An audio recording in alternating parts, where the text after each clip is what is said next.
ಸಂಸದ ಪ್ರತಾಪ್ ಸಿಂಹಗೆ ಈ ಬಾರಿ ಮೈಸೂರು ಕೊಡಗು ಕ್ಷೇತ್ರ ಟಿಕೆಟ್ ಕೈತಪ್ಪುವ ಬಗ್ಗೆ ಚರ್ಚೆ ಶುರುವಾಗಿದೆ. ಉತ್ತಮ ಗೆಲ್ಲುವ ಅಭ್ಯರ್ಥಿಯನ್ನ ಮೈಸೂರಿಗೆ ಹಾಕ್ತೀವಿ ಅನ್ನೋ ಮೂಲಕ ರಾಜ್ಯ ಬಿಜೆಪಿ ನಾಯಕರು ಕೂಡ ಪರೋಕ್ಷವಾಗಿ ಬದಲಾವಣೆಯ ಸುಳಿವನ್ನು ನೀಡಿದ್ದಾರೆ. ಇದೇ ವಿಚಾರವಾಗಿ ಪ್ರತಿಕ್ರಿಯಿಸಿರುವ ಸಂಸದ ಪ್ರತಾಪ್ ಸಿಂಹ ಪರೋಕ್ಷವಾಗಿ ರಾಜ್ಯ ನಾಯಕರ ವಿರುದ್ಧ ಕಿಡಿಕಾರಿದ್ದು ಟಿಕೆಟ್ ಸಿಗುವ ವಿಶ್ವಾಸವನ್ನು ವ್ಯಕ್ತಪಡಿಸಿದ್ದಾರೆ. ರಾಜಕೀಯದಲ್ಲಿ ಸಾಕಷ್ಟು ಕ್ಷಿಪ್ರ ಬೆಳವಣಿಗೆಗಳು ನಡೆಯುತ್ತಿದ್ದು, ಮೈಸೂರು ಕೊಡಗು ಲೋಕಸಭಾ ಕ್ಷೇತ್ರದ ಬಿಜೆಪಿ ಅಭ್ಯರ್ಥಿ ಆಗಿರುವಂತಹ ಪ್ರತಾಪ್ ಸಿಂಹ ಅವರಿಗೆ ಟಿಕೆಟ್ ಇಲ್ಲ ಅಂತ ಹೇಳಿ ಇವತ್ತು ಒಂದಷ್ಟು ಸುದ್ದಿಗಳು ಹರಿದಾಡುವಂತಹ ಕೆಲಸಕ್ಕೆ ಮುಂದಾದವು. ಈ ಸಂಬಂಧ ಮಾತಾಡಲಿಕ್ಕೆ ನಮ್ಮ ಜೊತೆ ಸಂಸದರಾದ ಪ್ರತಾಪ್ ಸಿಂಹ ಅವರು ಇದ್ದಾರೆ, ಅವ್ರನ್ನ ಮಾತಾಡ್ತಾ ಹೋಗ್ತೀನಿ. ಸರ್, ಈಗೊಂದು ಸುದ್ದಿ ಸರ್, ಪ್ರತಾಪ್ ಸಿಂಹ ಅವ್ರಿಗೆ ಟಿಕೆಟ್ ಸಿಗಲ್ಲ ಅಂತ ಹೇಳಿ, ನಿಜನಾ ಸರ್? ಕಳೆದ 3 ತಿಂಗಳಿಂದ ಕನಿಷ್ಠ ಅಂತ ಹೇಳಿದ್ರೆ ಅರ್ಧ ಡಜನ್ ಅಭ್ಯರ್ಥಿಗಳು ಬಂದೋದ್ರು. ಇವತ್ತು ಹೊಸ ಸುದ್ದಿ ಇನ್ಯಾರಿಗೋ ಕೊಡ್ತಾರೆ ಅಂತ. ಆದರೆ ನಾನು ಇಷ್ಟೇ, ನಂದು ಒಂದು ಇನ್ನೋಸೆಂಟ್ ಕ್ವಶನ್ ಏನಂತಂದರೆ, ಒಬ್ಬ ವ್ಯಕ್ತಿ ಸಂಸದನಾಗಿರೋನಿಗೆ ಇನ್ನೊಂದು ಸರಿ ಟಿಕೆಟ್ ಕೊಡಬೇಕು ಅಂದರೆ, 2 ಸರಿ ಆಗಿದ್ದರೆ 3ನೇ ಸರಿ ಕೊಡಬೇಕು ಅಂತಂದರೆ ಮಾನದಂಡ ಏನು? ಅವನು ಒಳ್ಳೆ ಕೆಲಸ ಮಾಡಿದಾನ, ಜನ ಅವನ ಪರ ಇದ್ದಾರ ವಿರುದ್ಧ ಇದ್ದಾರ, ಅವನು ಟಿಕೆಟ್ ಕೊಟ್ಟರೆ ಜನ ಗೆಲ್ಲಿಸ್ತಾರ ಇಲ್ವಾ? ಇದಿಷ್ಟೇ ಬರೋದು. ನಾನು ಕೆಲಸ ಮಾಡಿಲ್ವ? ಹಾಗಾದರೆ 28 ಜನ MP ಗಳನ್ನ ತೂಕಕ್ಕಿಟ್ರೆ ಯಾರ್ಯಾರು ಎಷ್ಟೆಷ್ಟು ತೂಗ್ತಾರೆ ಅಂತ ಕರ್ನಾಟಕ ಜನ ಗೊತ್ತು.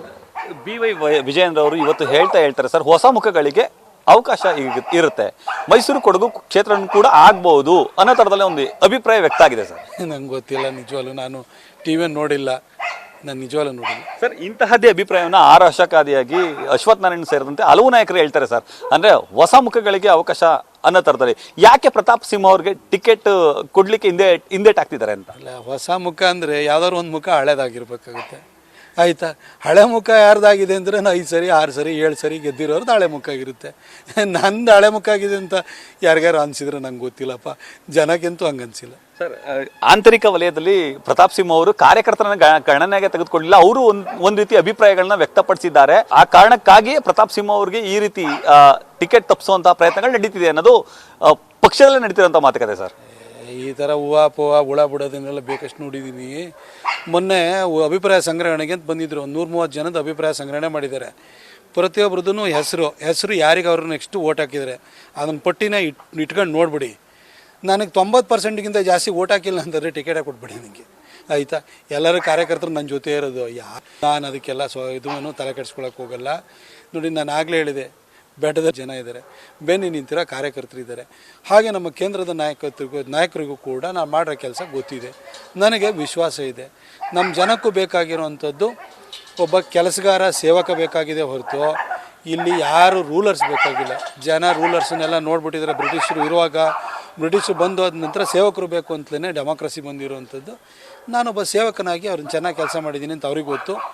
ನನಗಿಂತ ಮೊದಲು 2014ಕ್ಕಿಂತ ಮೊದಲು 10 ವರ್ಷದ ತೆಗೆದು ನೋಡಿ, 10 ವರ್ಷದಲ್ಲಿ ಯಾವ ಸಂಸದರು ಏನೇನು ತಂದು ನೋಡಿದ್ರೆ, 1 ಟ್ರೈನ್ ತಂದುಬಿಟ್ಟಿದ್ರೆ ಹೇಳ್ಬಿಡಿ, ಇಷ್ಟು ಕೆಲಸ ಮಾಡಿದ್ದೀನಿ.